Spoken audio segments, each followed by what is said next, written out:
এই মুহূর্তে যে খবরের দিকে নজর রাখবো, ফের 114 নম্বর দমদম বিধানসভাতে প্রার্থী ব্রাত্য বসু। 114 নম্বর কেন্দ্রে দমদম বিধানসভাতে প্রার্থী হলেন ব্রাত্য বসু। ঠিক কি বলেছেন ব্রাত্য বসু শোনাবো আপনাদের। আমি দমদম 114 বিধানসভা কেন্দ্রের তৃণমূল কংগ্রেস প্রার্থী ব্রাত্য বসু কথা বলছি। চতুর্থবারের জন্য দল আমার উপর দায়িত্ব অর্পণ করেছে। আমি প্রথমে আমার কৃতজ্ঞতায় জানাবো আমার দলনেত্রী, পশ্চিমবঙ্গের মুখ্যমন্ত্রী, ভারতবর্ষের উন্নয়নের মাসিহা এবং রাজনৈতিকভাবে একজন আইকন মমতাদি। সেটা কোথাও আমায় যে আমায় টিকিট দিলেন, এটা কোথাও তিনি আমাকে কিন্তু মানে কেবলমাত্র টিকিট দিলেন না, এটার মধ্যে তিনি কোথাও আমার তার স্নেহ, তার শুভেচ্ছাও আমাকে জানালেন, কোথাও আমায় আশীর্বাদ করলেন। এই জন্য আমি তাকে প্রণাম করি। আমি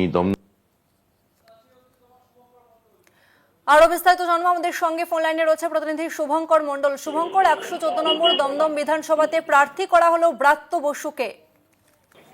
দেখো, হ্যাঁ, এই নিয়ে চতুর্থবারের জন্য তিনি প্রার্থী হলেন এবং তোমায় জানিয়ে রাখি যে রাজ্যের শিক্ষামন্ত্রী পদের দায়িত্ব তিনি সামলেছেন। এর পাশাপাশি আরো গুরুত্বপূর্ণ কিছু দপ্তরেরও তিনি দায়িত্ব কিন্তু সামলেছেন মন্ত্রী হিসাবে। এবং সেইখানে দাঁড়িয়ে স্বাভাবিকভাবে তিনি মমতা বন্দ্যোপাধ্যায়, অভিষেক বন্দ্যোপাধ্যায়কে ধন্যবাদ জানিয়েছেন তার উপরে এই বিশ্বাস আস্থা রাখার জন্য।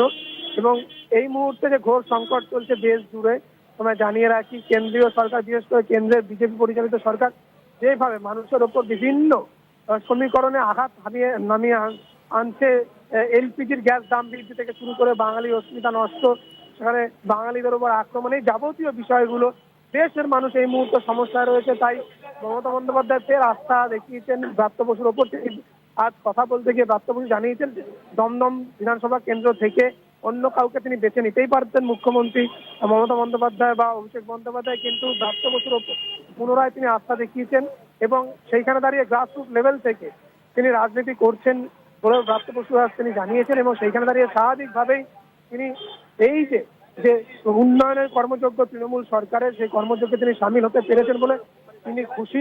এবং তিনি জানিয়েছেন যে দায়িত্ব তাকে দেওয়া হয়েছে, অর্থাৎ তাকে লড়ার জন্য ফের যে ক্যান্ডিডেট করা হয়েছে বা প্রার্থী করা হয়েছে সেই একই জায়গা থেকে দমদম বিধানসভা কেন্দ্র থেকে, তাতে তিনি ভীষণ খুশি।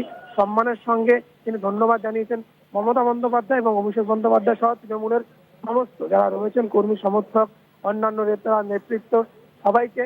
এবং তিনি জানিয়েছেন যে সাংগঠনিক স্তরে এইভাবেই দেশ বিরোধী যারা রয়েছেন তাদের বিরুদ্ধে গর্জে উঠতে হবে এবং 26-এর লড়াই জোরদার হবে বলে তিনি কিন্তু আশা রাখছেন বলেও স্পষ্ট জানিয়েছেন। ধন্যবাদ শুভঙ্কর।